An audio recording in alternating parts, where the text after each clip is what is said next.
Depois você mostra, né? Gênesis 49, 18. Vem aqui, tá lendo, vem, tá lendo. A tua salvação espero, ó Senhor. Ou seja, desde o início do mundo, desde lá no princípio, depois de Adão ter feito aquilo que não devia, né, ter comido do fruto proibido, o povo clama por salvação. E essa salvação foi pré-anunciada ao próprio Adão na hora da queda, quando o próprio Deus disse a ele: da semente da mulher nascerá aquele que calcará a cabeça da serpente. Da semente da mulher, a semente da mulher é Cristo. Quando veio a esse mundo por meio de Maria, a qual Deus escolheu para dar à luz o seu filho. Esse Cristo é anunciado desde o início. Vem aqui, Maria. Saia daí. Vamos, tá falando com ela. Não, mas ela estava querendo subir ali. Eu preciso... Então, desde o início, essa salvação é anunciada.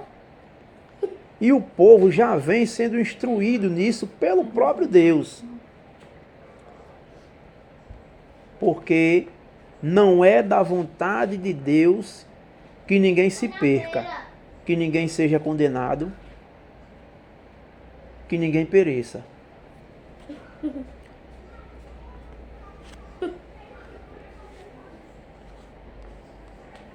Vai tirar foto com mamãe. Jeremias, Não, mãe. veja o que diz Jeremias. Vou dormir com ela. Jeremias 17, 9.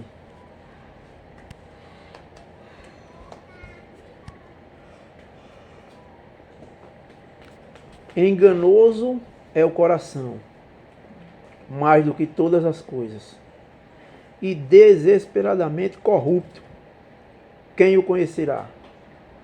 Ou seja, desde o início lá, após Adão ter caído, o coração do homem se tornou enganoso. Então aquela ideia de dizer, siga o seu coração, faça aquilo que seu coração deseja, é um pensamento perverso e desconhecedor da palavra, porque todas as vezes que nós fazemos aquilo que nosso coração deseja, a gente entra numa enrascada. Como crianças, diante de um Deus que é sábio, nós precisamos ser sempre aconselhados por Ele, para não tomarmos decisão que irão nos destruir. Ontem mesmo, eu estava lendo com meu filho aqui, Efésios 6, quando o apóstolo Paulo vai mostrar lá a questão da obediência aos pais. Aí diz assim: filho, honra teu pai e tua mãe, para que se prolonguem os seus dias na terra que o Senhor teu Deus te dá. Por quê? Porque filho que não honra, não obedece pai e mãe, ele vai seguir os seus próprios caminhos. E uma criança sabe as decisões que se toma? Não sabe. Vai tomar qualquer decisão, e tomando qualquer decisão, vai afindar se prejudicando. Por isso a palavra de Deus nos ensina a obedecer e honrar pai e mãe. Por quê? Porque são pessoas experientes, pessoas que já viveram no mundo e já conhecem de muita coisa boa e ruim que há no mundo, coisa que a criança ainda não conhece. Assim somos nós diante de Deus, crianças. E muitas vezes não sabemos a decisão que devemos tomar, e quando tomamos a decisão sem o conselho de Deus, nos prejudicamos. Então, seguir o coração é perigoso, é prejudicial. O certo é seguir ao Senhor. Verso 10 diz: eu, o Senhor, esquadrinho o coração eu provo os pensamentos, e isto para dar a cada um segundo o seu proceder, segundo o fruto das suas ações. Então Deus esquadrinha o coração e prova os pensamentos, para dar a cada um segundo o seu proceder, segundo as suas ações. Ainda no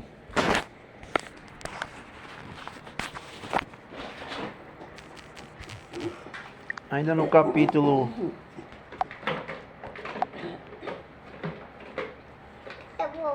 Êxodo capítulo 15, verso 2.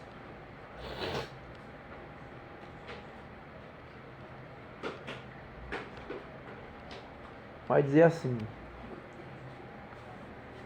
o Senhor é a minha... Epa, apertei aqui o que não deveria.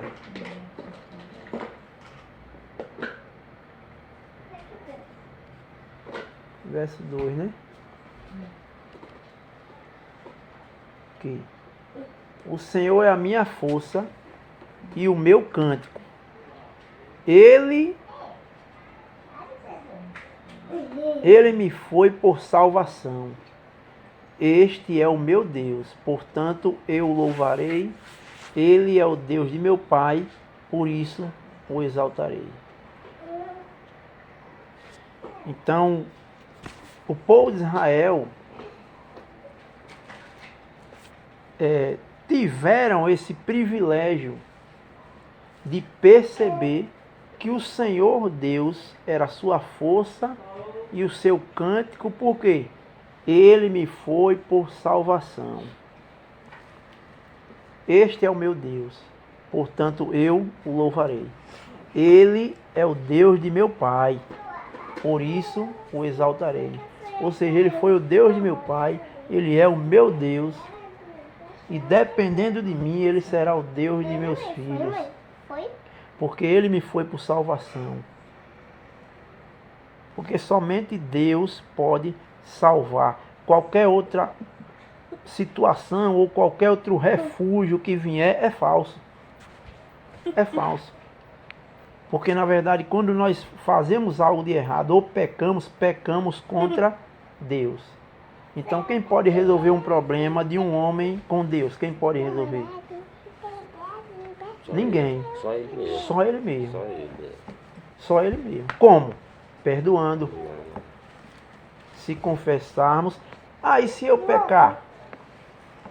O apóstolo João escreveu lá na primeira carta, capítulo 1, verso de 9, 10, por ali em diante. Ele vai dizer: filhinhos, eu vos escrevo para que não pequeis. Mas se todavia alguém pecar, temos um advogado junto ao Pai.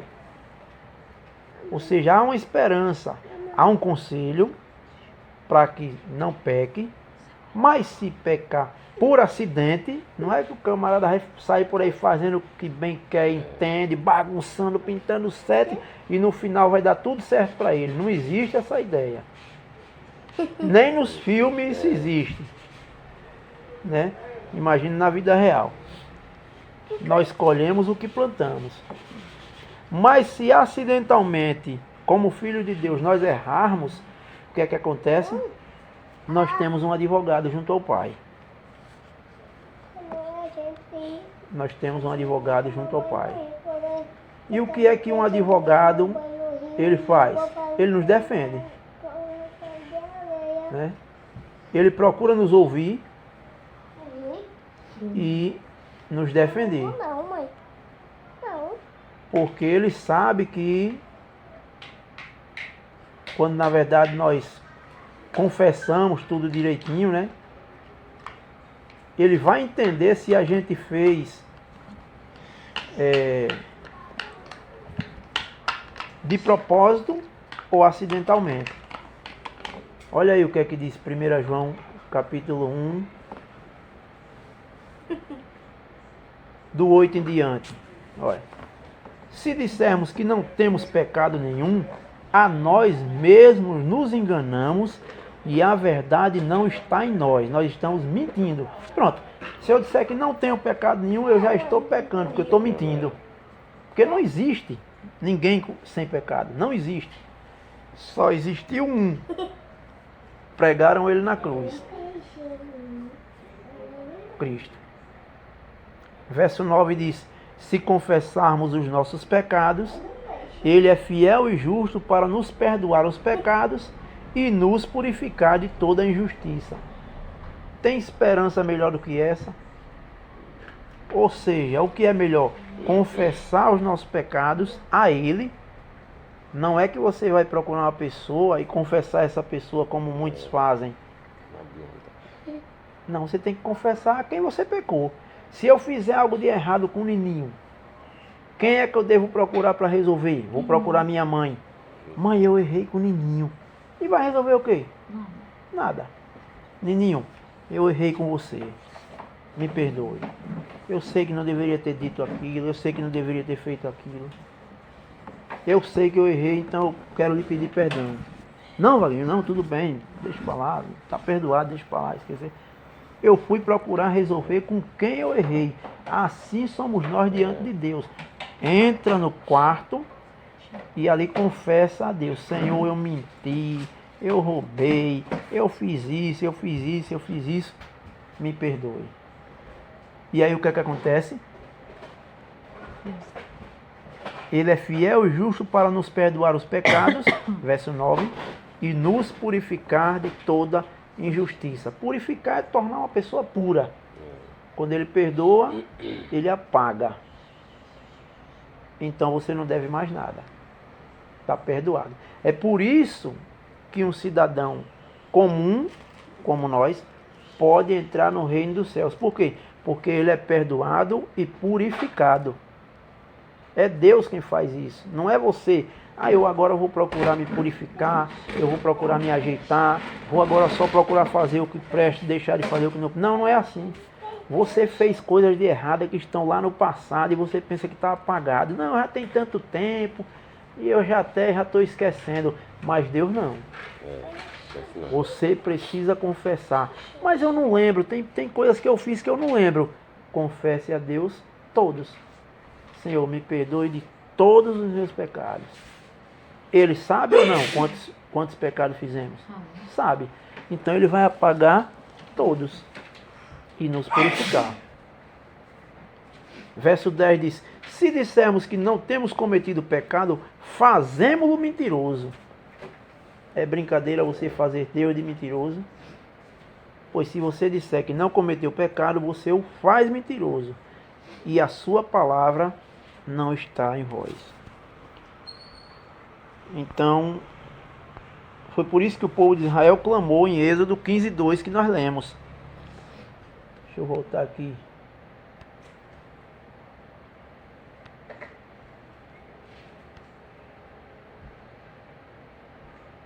Êxodo 15:2.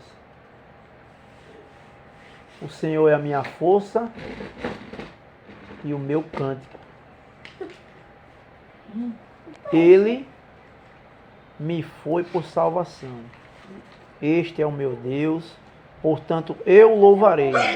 Ele é o Deus de meu pai, por isso o exaltarei. O Senhor é homem de guerra. Senhor é o seu nome. Então há essa esperança sempre. Sempre há essa esperança em Deus. Ele é a nossa força. 1 Crônicas 16:23.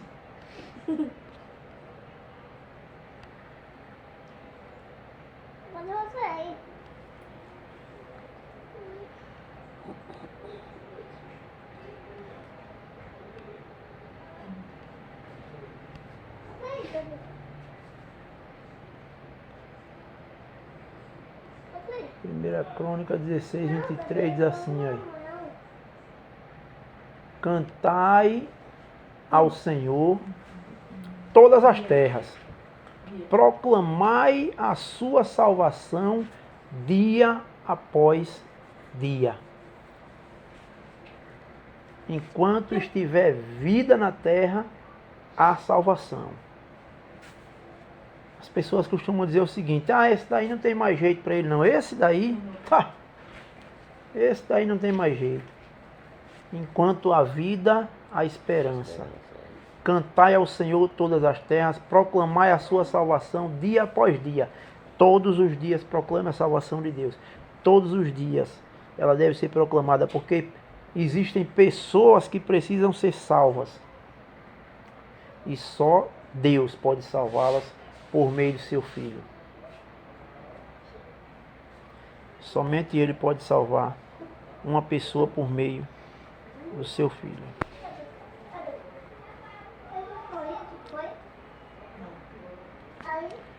Salmo 42, 5.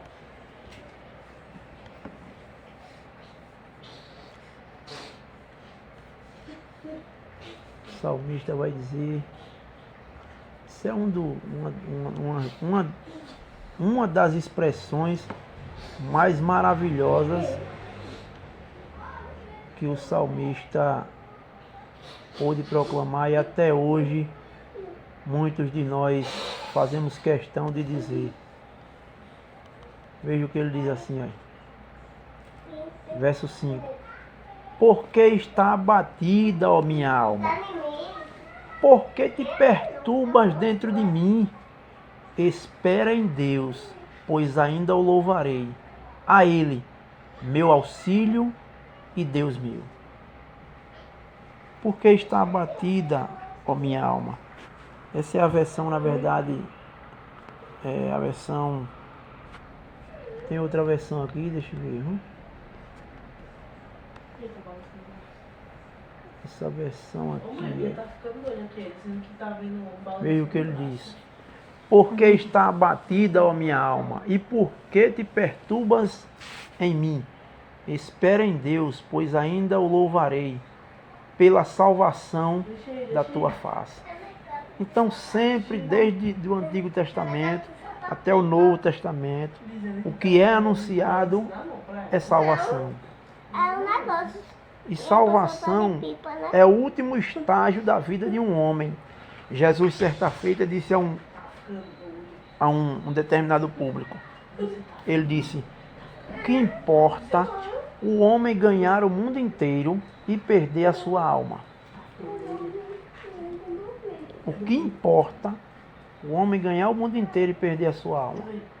É melhor perder tudo e ter a salvação. Ser salvo. Ter a sua alma em Deus. E isso a gente só consegue crendo. Simples assim.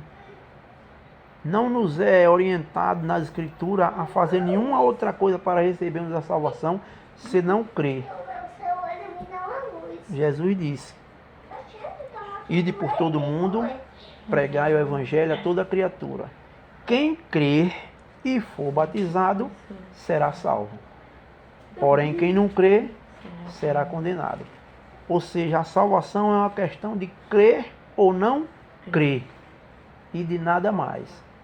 E depois disso? Depois disso, o Espírito Santo fará em você o que Ele quiser. Então, que essas palavras fiquem gravadas no nosso coração e que a gente compreenda que existe um Salvador, Cristo. O nome Jesus Cristo significa Salvador prometido. Se existe um Salvador, é porque existem pessoas para serem salvas. Quer descer? Não? E que Deus, por sua graça, salve cada um de nós que ainda carecer desta salvação, para que possamos chegar naquele último dia diante dele, chamando-o de Pai, e não ouvindo da boca dele o que ele diz aqui em Mateus capítulo 7, verso 21. Aqueles que não creem terão de ouvir amargamente essas palavras. Nem todo o que me diz Senhor, Senhor, entrará no reino dos céus, mas aquele que faz a vontade de meu Pai que está nos céus. Muitos me dirão naquele dia: Senhor, Senhor, não profetizamos nós em teu nome? E em teu nome não expulsamos demônios? E em teu nome não fizemos muitas maravilhas? E então lhes direi abertamente: nunca vos conheci. Apartai-vos de mim, vós que praticais a iniquidade. Que Deus nos livre de ouvirmos estas palavras da boca de nosso Senhor Jesus Cristo, porque Ele dirá isso a muitos, aqueles que não creram nele, que apenas disseram Senhor, Senhor, mas não fizeram a vontade de Deus. Então, que essas palavras sejam aplicadas pelo Espírito Santo em nossos corações. Vamos orar.